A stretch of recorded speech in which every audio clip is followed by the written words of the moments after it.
Galera, tá rolando uma competição intensa por nada menos do que o título de Senhorita Andre. Cada uma dessas mulheres tem uma conexão única e de certa forma muito insana com o nosso querido Cry, que passa de admiração, tá? É mais uma obsessão apaixonada aí. Hoje a gente vai conhecer, vamos entrar em alguns argumentos aí e as histórias de cada pretendente, com tudo que elas estão dispostas a fazer, desde lutar e ter sacrifícios financeiros, até pra conquistar o amor do Cry no final das contas, se jogar na frente de um monstrengo, sacou? Quem será a favorita de vocês? Vem comigo que hoje a gente vai ver essa rivalidade que vai render muito assunto. Bora lá!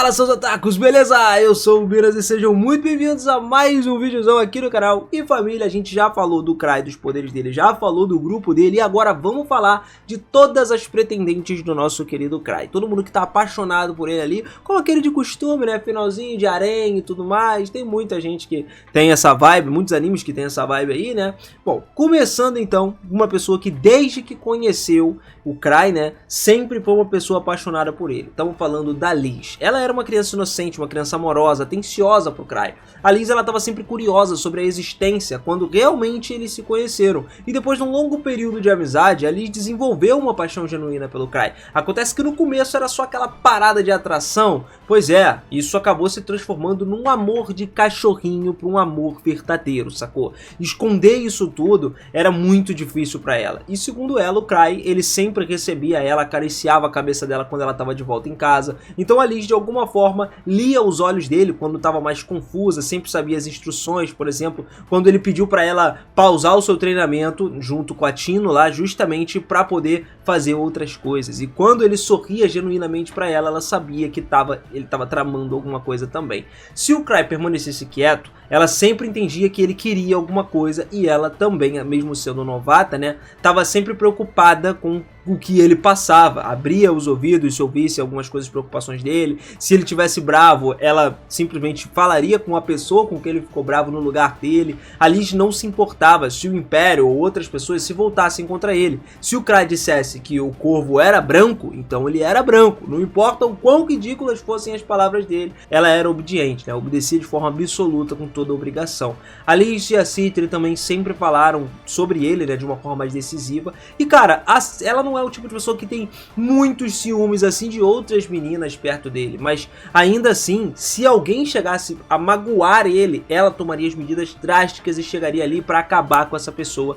de uma vez por todas, entendeu? Literalmente, a única coisa que acho que dá mais medo dela é ser abandonada pelo Cry, porque o orgulho, no final de contas, está sempre em jogo. Então ela não quer decepcionar ele a nenhum custo. Ela ama muito e respeita o Cry. Outra garota, a segunda daqui da lista, é a Citri, cara. Ela, quando eles eram crianças, a Citri ficou devastada quando descobriu que não tinha talentos em termos de magia, esgrima, coisa assim. Ela não tinha um corpo forte. Ela sabia que ela tinha uma absorção de mana ali, uma capacidade muito lenta. Só que quando ela confessou isso, falou lá na frente de alguém como Cry, ele encorajou ela a se tornar uma alquimista, já que ela amava ler muitos livros. E assim, nessa parte, enquanto eles exploravam todos os cofres ali, a Citri percebeu que o Cry estava suprimindo os seus poderes para eles. E em vez de limpar o cofre sozinho, o Cry, ele decidiu esconder melhor, tipo selar a verdadeira habilidade, e levou eles a se tornarem um grupo de elite. A Citri considerava ele altamente respeitoso, mesmo que soubesse que o seu líder era fisicamente fraco, né, como se fosse um coelho da areia, e ela considerava ele como um homem que alcançaria um nível de certificação 10 no auge de todos os heróis. Ele às vezes se fazia de bobo, né, com algumas coisas e tal, mas estavam sempre brincando ali com seus truques excêntricos e tudo mais. Ou seja, a Citri passou a gostar muito dele, a amar ele. Galera, a única razão para isso acontecer é por conta de obsessão por conhecimento e sabedoria que eles meio que viviam. Apesar das tendências de ela fazer coisas ruins, ela estava ansiosa sempre para se juntar a uma organização para poder aprender a tecnologia e a sabedoria deles. Assim como a sua irmã mais velha, ela continuou tentando ler as intenções de todos e ela tem medo de perder o respeito do próprio Cry. Fica envergonhada em ser abandonada por ele também, e ela até tem um pseudônimo ali de SS, né, e ela se juntou até a uma entrevista revelando alguns segredos dos seus poderes, que ele nadou no sangue de um dragão antigo para obter um corpo imortal, cara. E ela sempre buscou toda a atenção, o amor e o apoio também do Cry, buscando sabedoria, conselhos, principalmente quando precisa. A Citri inclusive usou todo o dinheiro dela para prender ele e deu 3 escolhas para se livrar da dívida pendente. casar com ela faria tudo para calar a sua irmã, né, a Liz, fazer o Cry como seu marido, que ela faria tudo para acabar com a irmã de novo, ou vender ela para uma capital imperial, só que aí ela traria sua irmã junto com ela. Dessas formas ali, o Cry iria se separar das duas, então não tem jeito, né, ele teve que aceitar ela, ele tinha autoconsciência de que quando ele aceitou a hospitalidade da Citra, ele definitivamente se transformaria num ser humano inútil. Sem que ele soubesse, a Citra tinha muitos planos secretos para viver com ele e foi aos pouquinhos, né, se tornando um obstáculo para o seu plano de aposentadoria, que era, na verdade, o que ele queria no final das contas. Bom, galera, a terceira mulher aqui, não menos importante, é a Tino, que mesmo que tenha um papel mais discreto, tem uma devoção profunda e peculiar ao Cry, cara. Acontece que ela poderia ser descrita quase como, sei lá, uma devota do Cry, alguém que vê nele uma espécie de salvador ali, um guia espiritual, sacou? A Tino realiza várias preces ali diárias em nome do Cry, algo que muitos consideram até exagerado. Só que no final dos contos pra ela faz todo sentido. Ela acredita que orar pelo Cry é uma forma de honrar e agradecer a influência positiva que ele tem na sua vida e na vida dos outros. E isso é ao contrário da Liz, né, que é completamente submissa. A Tino, ela já é mais expressa os seus sentimentos ali, os seus pensamentos, mesmo discordando do Cry em algumas situações. Ela tem coragem em sempre questionar ele, mesmo quando recebe repreensões, que mostra que ela possui um vínculo especial com o Cry, um laço baseado em respeito, né, e também uma admiração. O amor e a devoção da Tino pelo Cry surgiram ainda lá na infância, quando ela tinha 10 anos de idade só, quando conheceu o Cry lá pela primeira vez, que na época era um garoto de 15 anos e já tinha uma aura de respeito e mistério muito boa, né? Aqueles tipo de garoto que as meninas de anime gostam. Geralmente lá no início, Tino via o Cry só como um amigo mais velho, mas o grande interesse nas aventuras e tal, e se tornar um guerreiro, à medida que ela ouvia as histórias dele, né, as conquistas, as proezas, ela foi se inspirando e decidindo seguir esse mesmo caminho. Com o tempo, ela se tornou uma aventureira e foi acolhida pelo grupo, onde começou a jornada do lado do Cry, aprendendo muito mais sobre a orientação da Liz, que ensinou habilidades básicas de combate e sobrevivência para ela, e a Tino não tinha qualquer conhecimento prático de luta, e muito menos como sobreviver num ambiente de aventura. Então todo o treinamento foi construído do zero, e graças à paciência e dedicação da Liz, ela conseguiu também o apoio indireto do Cry ali no meio do caminho, e desse modo acabou moldando a Tino sendo um aventureiro comprometido, cuja motivação era justamente estar à altura das expectativas de quem? Do Cry. Fazer jus aos ensinamentos que ela recebeu também. Tipo, no começo ela até queria treinar com o Cry, mas ele não tinha tanto tempo pra treinar ela pessoalmente, então acabou pedindo que a Liz treinasse, né? Ele confiou bastante na Liz e sabia que seria uma boa mentora pra Tino. Por isso a Tino aceitou a orientação da Liz, acreditando que o Cry estava por trás dessa escolha e ele também deveria confiar nela no final das contas. Então por isso que ela aceitou, fez tudo o que tinha que fazer, justamente pra impressionar, não desapontar ele no final das contas, né? Ela sentia a responsabilidade em corresponder a tudo que ele sempre fez, todas as expectativas do Cry que ele sempre teve por ela. E aí teve aquele bônus, né, que ela ganhou. Quando ela estava em outros lugares, outras missões, a Tino sempre foi designada para atuar como guarda-costas do Cry, né, o que fortaleceu a confiança entre eles, e ao longo dos anos, cerca de 4 ou 5 anos, Tino e Cry desenvolveram uma proximidade muito sólida, tanto que a Tino se tornou uma das pessoas mais confiáveis pro Cry também. Uma relação entre eles que os dois valorizam muito, e essa proximidade criou sentimentos profundos na Tino, uma admiração, uma lealdade, e faria qualquer coisa pelo Cry, mesmo que isso significasse enfrentar desafios perigosos. Esse laço próximo aí fez com que a Tino desenvolvesse um carinho genuíno e o amor, a ponto de não tolerar que ninguém desrespeite o Cry. Se alguém ousasse desafiar ele, a Tino se colocaria à frente para defender ele ao lado da Liz, sem se importar com quem fosse o adversário. A lealdade das duas era muito boa, e isso se transformou num afeto tão intenso que estava disposta a lutar em qualquer situação.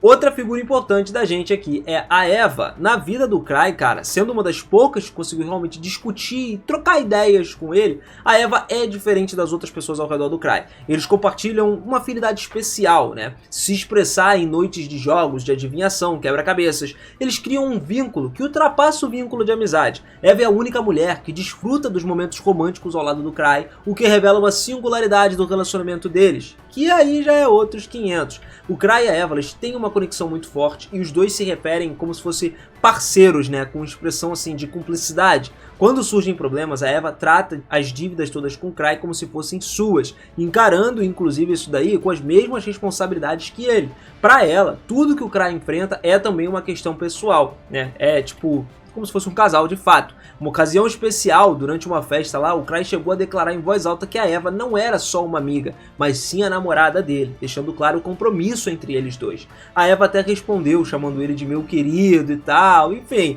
teve esse afeto que os dois compartilham. Esse relacionamento aí que a gente tá falando retrata, logicamente, as camadas de lealdade que os dois têm, de amor e tudo mais. São personagens que representam uma face da moeda completamente diferente. Inclusive, o Cry já deu um anel mágico para Eva, que ela no começo pensou até em devolver para ele, que o objetivo era só proteger ela e tal, só que quando ela tentou devolver o anel, o Cry recusou. Ele falou para ela ficar com esse anel aí. Desde então, a Eva usa o anel com orgulho no dedo anelar, simbolizando, né, tipo um casamento, entre aspas, dos dois ali, um compromisso deles. E ela não tem nenhum problema em esconder isso não, tá? Mostrando realmente que é algo especial e algo que reforça o quanto esse relacionamento significa pra ela. No começo era muito doido, porque ela foi desenvolvendo essas coisas, tipo, de pouquinho em pouquinho também, se transformando em algo mais intenso, né? Essa relação entre esses sentimentos. Ao longo do tempo, as coisas foram se solidificando e ela passou a ver o Cry não só como um aliado, mas como alguém essencial na vida dela. Era tipo assim,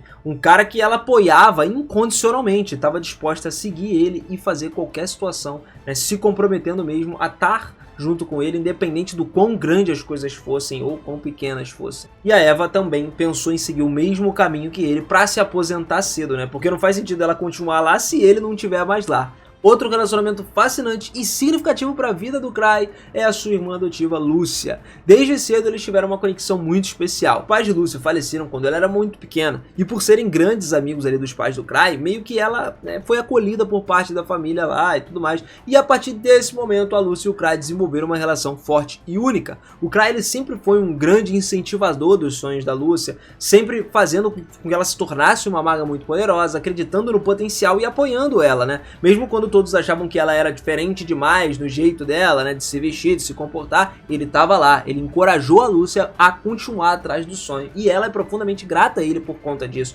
por esse apoio, né, direto. Passou inclusive a nutrir sentimentos especiais por ele por causa disso daí. À medida que a Lúcia foi crescendo, ela decidiu revogar o status de filha adotiva da família Andrei, né? E aí assumiu o sobrenome Holger, que pertence aos seus pais biológicos, como uma forma de afirmar a independência dela, saca? Tipo, agora eu sou adulta, né? E também para expressar os seus sentimentos pelo Cry de uma maneira mais aberta, porque fica esquisito uma irmã expressando sentimentos pelo irmão. No caso, agora ela nunca foi, né, irmã de sangue, só foi adotiva ali por um momento. Mesmo que ela aparente ser uma pessoa calma e tal, séria, quem conhece ela muito bem sabe o quanto que ela se sente feliz e realizada quando o Cry demonstra confiança nela ou compartilha algumas coisas importantes. A Lúcia é extremamente leal e devota a ele também, a ponto de se mostrar protetora até e possessiva em relação ao bem-estar dele. Ela tem um lado meio afetivo, caloroso e só se reserva completamente com o Cry. Isso é muito evidente no quanto ela se empenha, né, pra estar do lado dele em todas as situações possíveis. Galera, esse laço específico que ela tem com o Cry é um dos relacionamentos mais importantes da vida dela,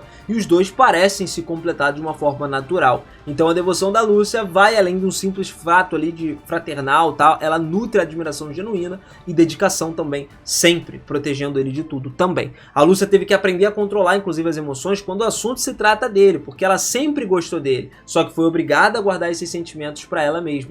Uma das garotas que nutrem sentimentos pelo Cry e é capaz de com certeza deixar o seu orgulho de lado pelo bem dele. Isso é evidente em várias situações, como quando ela utiliza os elementos mais fortes do relâmpago, mesmo sendo algo que traumatizou ela no passado, né? Mas ainda assim, ela com essa magia do relâmpago é incrivelmente poderosa. E não hesita nem um pouco em usar se tiver medo do Cry ser ferido no final das contas. Outra mulher que demonstra uma forte afeição ali pelo Cry é Chris Argent. Apesar da sua atitude meio diferente, é uma tsundere, digamos assim, a Chris, ela claramente sente algo especial por ele. Ela inclusive costuma ser mais dura, mais direta, se recusando a admitir qualquer atração, só que as ações dela acabam entregando os verdadeiros sentimentos, né, galera? Não tem nem como esconder as missões em que a Chris sempre encontra uma maneira de ficar perto do Cry. Isso mesmo que ela fale que ele irrita ela e tudo mais, todos à volta conseguem perceber que ela se importa com ele. Até mesmo os professores já notaram esse negócio aí entre os dois, comentando sobre o quanto a Chris valoriza pra caramba a companhia do Cry e tudo mais, mesmo que ela insista em negar isso daí.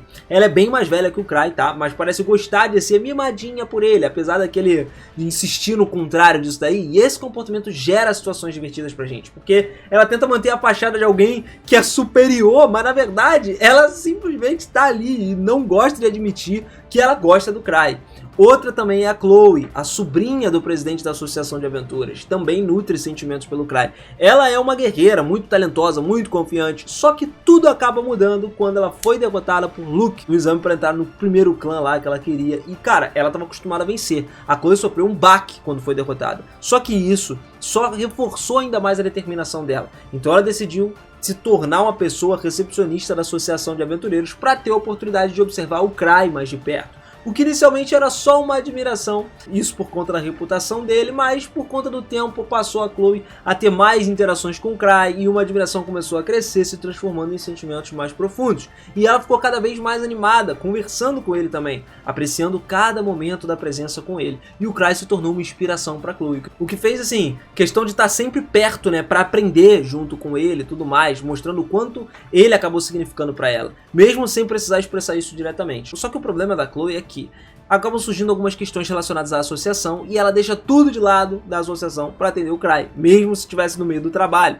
Se o Cry convidar ela para dar uma volta e tal, procurar algum doce, a Chloe imediatamente larga tudo. E isso é ruim, né? Porque ela meio que perde um pouco do senso de responsabilidade. Mas ela tem uma dedicação e tanta, né, quando tem alguma coisa relacionada a ele. E várias vezes ela vai acompanhar ele, apesar de estar constantemente ocupada. A Chloe, ela considera esses momentos especiais, digamos assim, e ela se sente animadíssima de estar com o Cry. É até interessante a gente falar que isso é algo que ela faz com grande disposição, que mostra o quanto ela se importa com ele e o quanto valoriza esses passeios, mesmo que eles sejam passeios muito simples. A próxima garota que também nutre sentimentos ali, uma grande admiração pelo Cry, é Alicia, cara. No começo, a Alicia era uma garota entediante, né? Uma pessoa distante e tal, porque precisava ser dado algo a ela, precisava sair do quarto, deixar de ser aquela pessoa que ficava enfurnada, e no começo ela tinha um pouco de ceticismo em relação ao Cry, mas isso acabou mudando quando ele deu um chocolate pra ela. A partir desse momento aí, a Alicia começou a se abrir pro Cry de uma forma que nem imaginava, inclusive eles se tornaram muito amigos, ela pensou nele como o único amigo que pudesse conversar de uma forma descontraída.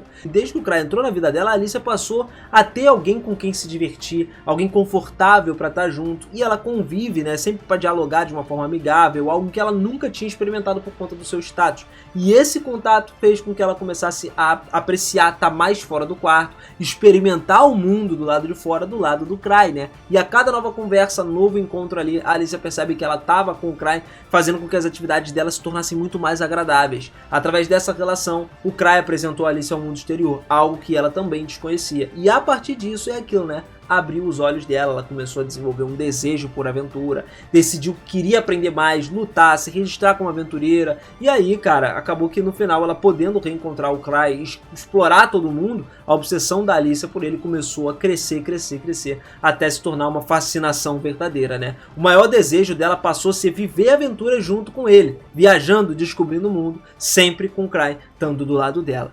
Bom, família, eu espero que vocês tenham curtido desse vídeo aqui, mais um vídeo do nosso querido Cry, né? Agora várias meninas atrás dele. Bom, eu tô muito ansioso pra falar muito mais desse anime, eu sei que vocês estão gostando, eu também tô me amarrando, tô acompanhando, tô achando incrível. Então, deixa o seu like aí se você curtiu, não esquece de comentar, de se inscrever no canal e de ativar esse sininho também. O sininho, eu sempre digo que é importante, a sua inscrição é importante, principalmente para você continuar acompanhando o conteúdo, porque vídeo tá saindo direto aí, tem vídeo praticamente todos os dias, então conto com você aqui pra gente trocar muito mais ideia, eu te contar muito mais coisas e você também me ajudar a aprender mais coisas por aqui, porque é uma troca mútua, né?